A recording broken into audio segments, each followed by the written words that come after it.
All right, join me on page 527 of the Go Math textbook. Follow along. Let's get right to it.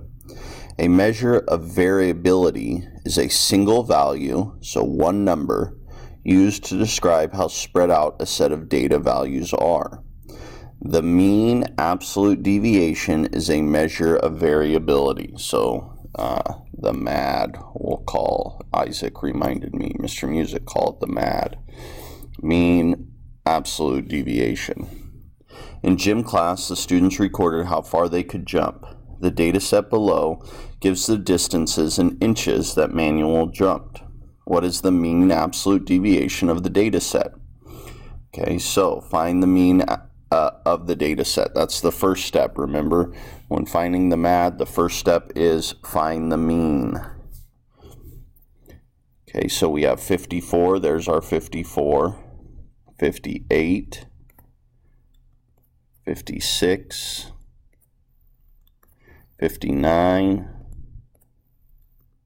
60, and 55. Okay, we got to add all those together. I'm going to actually do that over here, line it up vertically.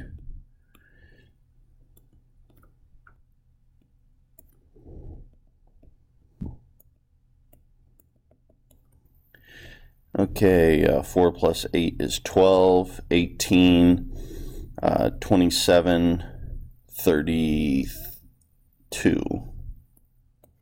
Double check my math, guys. 8, 13, 18,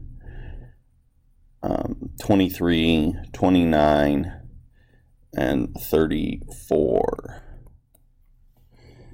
So let's see. Yeah, that looks good. 342, and there are 1, 2, 3, 4, 5, 6 numbers.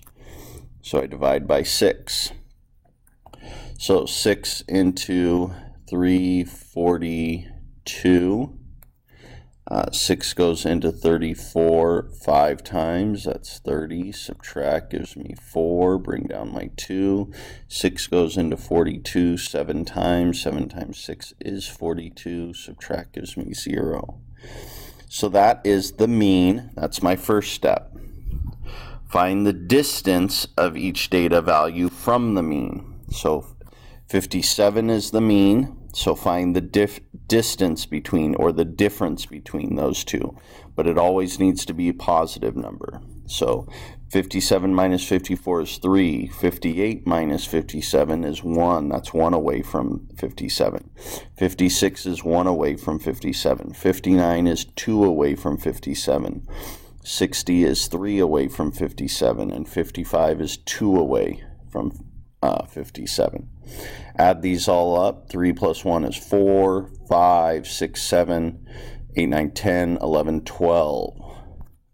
So 12 divided by 6, again 6 because there's 6 data points, is 2. So the MAD, or the mean absolute deviation of the data, is 2 inches. So again, same thing as we were doing on the last lesson. The measure of variability is one number, which is the mean absolute deviation, that tells us how spread out the data is. The smaller the number, that means the data is closer together, closer to the mean. The larger the MAD, that means the data is more spread out, away from the mean. All right, thanks again for watching, and I'll see you on the next one.